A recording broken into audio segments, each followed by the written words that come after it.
So Q1's here. Everybody that's in the D2C game, right, is trying to advertise, is trying to scale up, find an access channel. They're trying to go into TikTok, so on and so forth, right?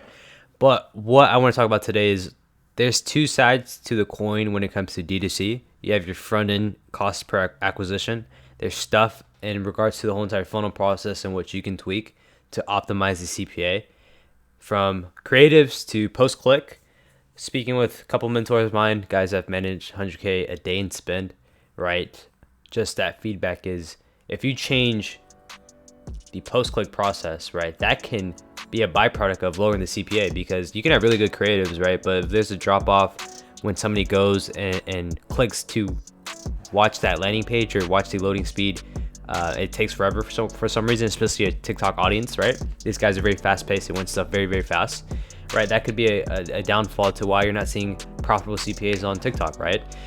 Even post click, right? Let's say somebody does buy. Let's say the LTV is really, really bad. Could be because they're backing email SMSs and optimized. Could be offers, could be bundles, right? These are the funnels and variables you have to look at. And as the market is shifting and as it's constantly changing quarter after quarter, right, you have to make these slight adjustments and a slight pivot. So in today's video, I just want to break down a full depth chart on how you can analyze each step of the funnel so that you can get results for your Ecom brand, or if you're an agency owner, right, you can get results for your clients and deliver what you're paid to do. Awesome. So now we're inside the desktop, and I'm gonna go ahead and review this sales letter that I am currently building. It's not fully finished, and I will probably not release this to the public for a while now, but I'll cover some of the fundamentals, what I'm seeing inside previous client ad accounts, just kind of building in public and sharing my thought process as we enter the new year 2023, right? So for D2C Ecom founders, if you're an agency owner, listen to this as well so you get your client results, but ultimately how to properly scale during the 2023 recession while minimizing risk prior to losing cash flow from rising CPAs, longer sales cycles, and higher churn rates without relying on agencies. Caveat to that, even though I do run an agency myself, but I'm going to share omnipresent acquisition systems, cross up and down selling customer retention strategies, and in-house creative departments in regards to building remotely, as well media buying elements to that. So I'll probably break this up into multiple part series, but what can we talk about right now? Well, we can look at the markets in regards to D2C, who advertises their physical products online, the growth and popularity of online shopping. Ultimately, this has led to intensified competition, which leads to increased customer acquisition costs.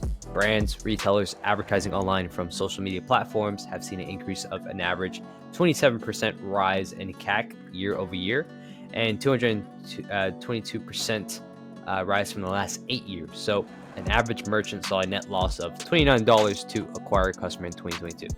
With the US GDP growth in 2022 falling down to 1.9% year over year, and expected growth in 2023 to hit 0% year over year, with Federal Reserve raising interest rates by 4.5% quarter after quarter. The rise from initial CAC and longer sales cycles will significantly stunt most D2C brands' growth in 2023 from previous patterns post-pandemic 2020.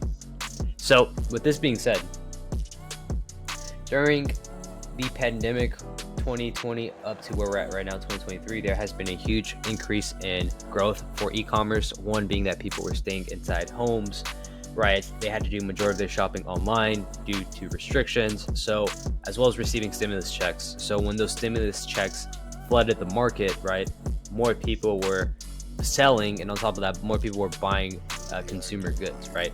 So as of now, that growth has caused a lot of e-com brands to run their own business, grow and launch a business in 2020 to right now. There's a bit of a saturation in the market of like other brands in the industries, right?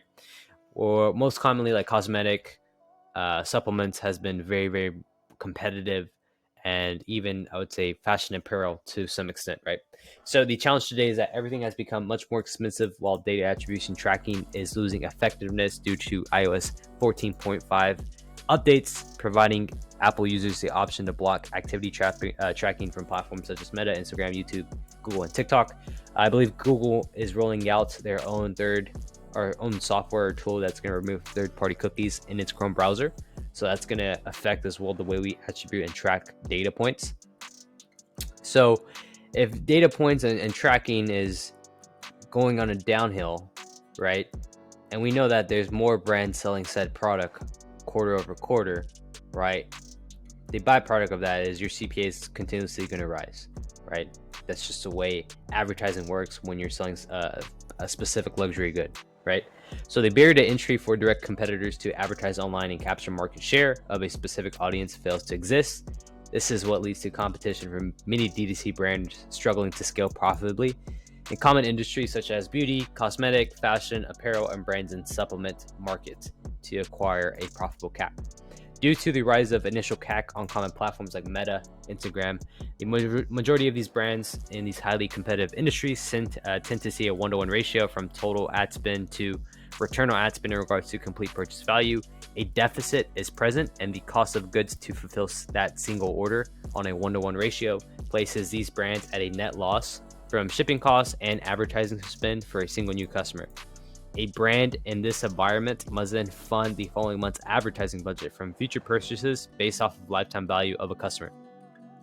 The second order consequence to this is the lack of data attribution, tracking, and saturation in these industries during a recession in the US economy, as the amount of consumers willing to pay for products that they see fit as luxury goods.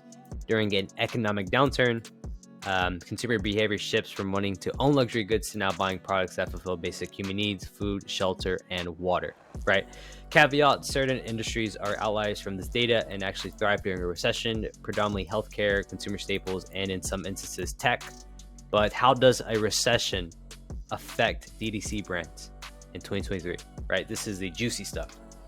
The inverse relationship from a brand to acquire a new customer during periods of economic downturn will reflect significantly higher CAC than ever seen before in previous 2 years. If brands don't focus on retention and strategy, as well as with the economy in mind for their customers, higher churn rates will be present from previous repeat buyers, right?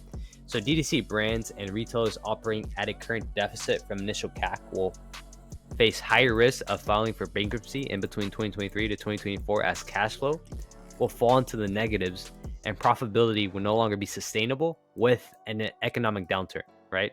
While startup brands will face more challenges from 2023 to 2024 in regards to finding said access channels, validating product market fit, and a very maximum breaking even from initial CAC, economic downturns are beneficial for brands who've already validated these said sectors, and they're adaptable to change with market demands quickly. As competition in the past 2020, 2021 to 2022 have been somewhat of a fast rate of growth, I already covered this, right? Now we're in a period of correction. So brands with negative return from initial CAC will ultimately look to cut back on advertising spend, leaving brands with healthy cash flow to dominate the advertising space, right? And in this document, I shared results to back this up with links from a bunch of blogs, researchers, and everything else, right? So before I dive into this kind of next step, I'll cover this probably in the next video. But what can you do as an ecom brand founder in 2023? Well, optimize your whole entire sales funnel for said access channel you're advertising on, right? If you're advertising on Facebook and you've seen a decline in performance, look at these following variables. You have to look at the creatives. How is the quality on these creatives? How many variations are you producing on creatives? Do you have your media buying structured funneled in to now test creatives and also test post-click? On top of your creatives, are you creating offers that validate and could possibly lower CAC, right? Because when you charge a premium good or you raise the price, right, you're more susceptible to now have a profitable CAC, right? So that's from a front-end facing creative standpoint. Now you have to look at the post-click. Are you split testing landing pages? Do you have someone in-house, or are you outsourcing to get somebody to build said landing pages for the access channel? So when you optimize this, doesn't matter. It could be a Facebook, could be a TikTok. These and even like producing offers for said access channel. These are the variables that move the needle to lower your CAC, right? And I've proven this with other clients, and maybe I'll pull up a case study soon or whatever, but I'll show you how we validate this, so on and so forth, right? As we kind of progress. But all in all, you have to test every single variable to the extreme and optimize every single variable to the extreme to at least have a profitable CAC. right? And on the back end, you need to have a profitable lifetime value, right? You need people that you're pulling into your ecosystem to repeat and buy over and over again, because even if your CAC is a 1-to-1 break-even ratio, you're making money on the back end because you're banking on getting somebody into your ecosystem, right? The variables to now improve the ecosystem is by optimizing your back end email and SMS flows, right? The frequency at which you send these said emails for a customer in your new ecosystem, right? On top of that, building specific offers for these people, giving them discounts, giving them building a community for your group and your customers so they know that they're a part of something great, right? These are the benefits and factors you have to look at in order to increase your lifetime value, to lower your CAC. And if you can do both of these things while ultimately validating product market fit, well, then you're going to find success in a period of economic downturn. Because if everybody's pulling back their advertising spend and you're the one scaling your advertising spend, your CPA is going to be cheaper. Your CPMs are going to be cheaper when you have everything optimized as part of the funnel. So this was a quick video, a quick breakdown. Hope I educated you guys. If you do have any questions, drop them down below. If you want me to cover a specific topic, let me know. And yeah, thank you guys for tuning in. I'll see you in the next one.